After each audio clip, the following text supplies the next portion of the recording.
Mais moi, je vous dis, il va être beau, notre journal de confinement. Bon, là, j'ai écrit la date. Je l'écris tous les jours.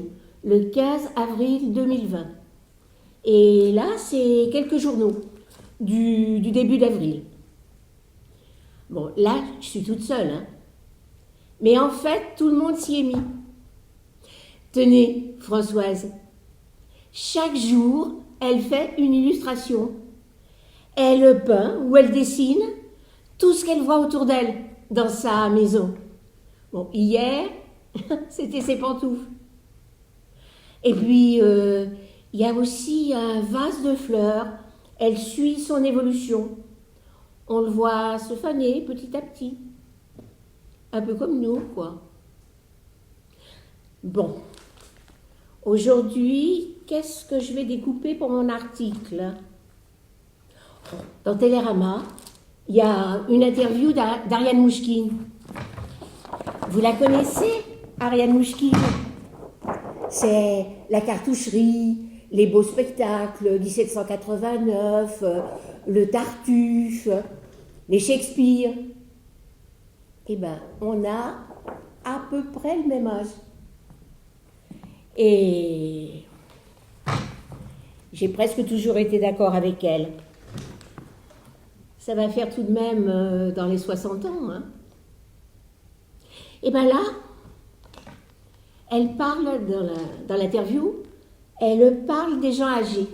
Elle dit, bien sûr, les gens âgés sont plus fragiles, mais est-ce que les hôpitaux sont faits seulement pour les gens productifs et en bonne santé?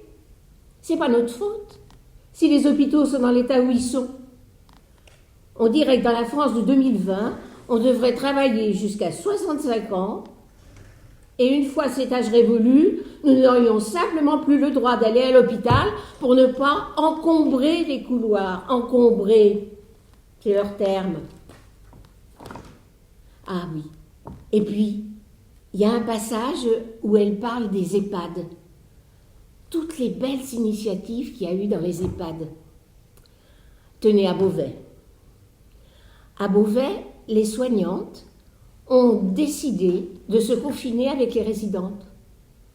Alors, elles se sont organisées, elles ont mis des matelas par terre, elles ont pris des tours de rôle et elles sont restées à dormir près de leur vieille protégée pendant 1 mois. Eh bien, elles ont dit que cette expérience avait été un moment extraordinaire.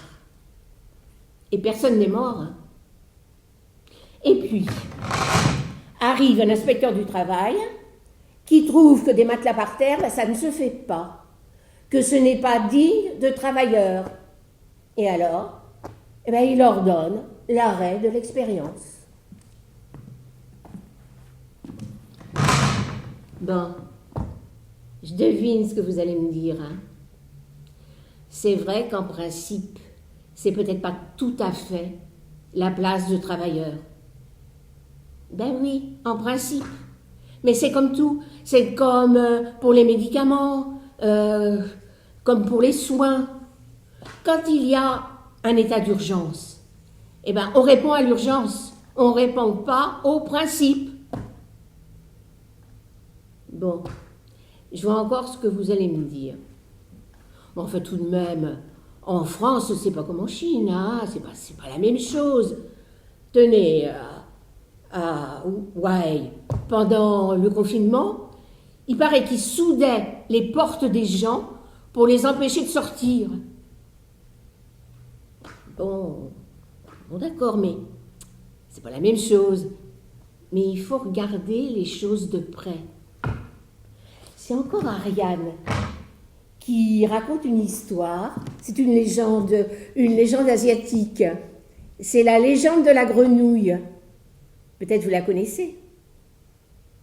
On prend une grenouille et on la jette dans l'eau bouillante. Ben alors, tout de suite, hein, elle se sauve. Et elle ne veut pas être ébouillantée.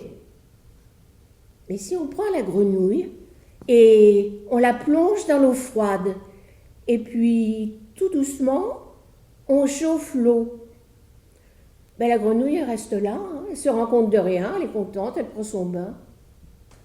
Et après, eh ben elle meurt. cuite. Eh bien, dit Ariane, aujourd'hui, ce qui se passe, c'est l'eau froide de la démocratie qu'on tiédit avec des interdictions de liberté. Tout doucement, on les instille, goutte à goutte. On ne s'aperçoit de rien. Hein. On nous dit, c'est pour lutter contre la pandémie, il faut bien surveiller les gens. Et puis, mais c'est pour votre bien. Et puis n'importe comment, ça ne durera pas. Tu parles, ça ne durera pas. Mais si après tout reste en place, ça s'est déjà produit il n'y a pas longtemps. Hein. Oh, moi je me sens humiliée qu'on nous traite comme ça. Bon, écoutez, on va pas pleurer quand même. Hein. Là, j'ai vraiment de quoi faire un article. Ça sera même un peu long. Hein. Et bon, on le sortira en feuilleton. Bon, ça sera pas gai. Mais la situation, elle l'est pas non plus. Hein. Je sais pas ce que vous en pensez, mais moi je trouve qu'on se sent bien quand on dit ce qu'on pense. Peut-être que pour vous, c'est la même chose.